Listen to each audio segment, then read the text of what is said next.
नमस्कार। जैसा कि हम सब जानते हैं कि दो व्यक्ति कभी भी एक जैसे नहीं होते। जिन शिक्षार्थियों के साथ हम काम करते हैं वे भी भिन्न हैं। उन सभी का सीखने का तरीका भी अलग है।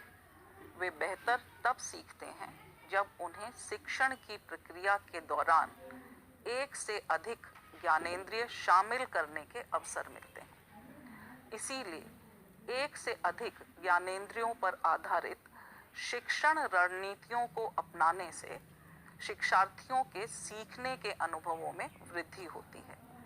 ऐसे अनुभव यह सुनिश्चित करते हैं कि शिक्षार्थियों को दृश्य, श्रव्य, स्पर्श और कुछ गतिविधि आधारित उद्दीपक मिल सकें।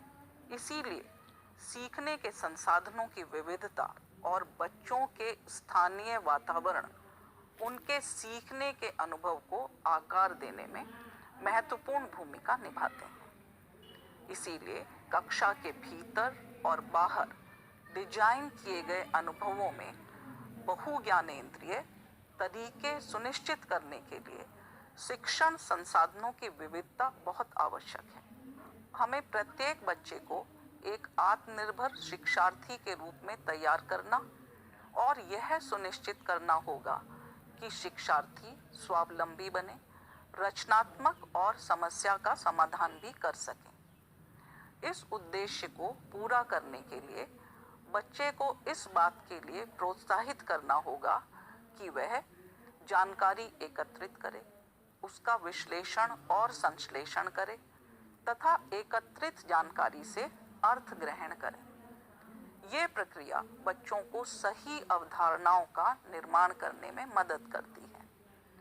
इसीलिए हमें शिक्षक के रूप में पाठ्य पुस्तकों से परे जाने और अधिक से अधिक डिजिटल और भौतिक संसाधनों का उपयोग करने की आवश्यकता है। सूचना और संचार प्रौद्योगिकी या ICT में पाठ्य पुस्तकों से परे जाने और जो कुछ बच्चे सीखते हैं उससे बेहतर अर्थ निकालने की अपार संभावनाएं हैं। कई बार ICT को केवल कंप्यूटर के साथ काम करने के रूप में समझा जाता है। क्या आपको लगता है कि यह सच है? कंप्यूटर या कोई भी डिजिटल डिवाइस किसी विशेष विषय के बड़े लक्ष्यों तक पहुंचने के लिए सिर्फ एक माध्यम है। ICT क्या है? इसका उपयोग कैसे करें? इसका इस्तेमाल कैसे करें? किस ICT का प्रयोग करना है?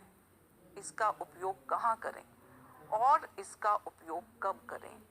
कुछ ऐसे सवाल हैं जिनके लिए विषय वस्तु, शिक्षा शास्त्र, सूचना और संचार प्रौद्योगिकी के प्रभावी एकीकरण के विषय में हमें एक गहरी समझ की आवश्यकता है। यह मॉड्यूल ICT की अवधारणा और प्रभावी शिक्षण अधिगम और मूल्यांकन में इसकी क्षमता को उजागर करेगा।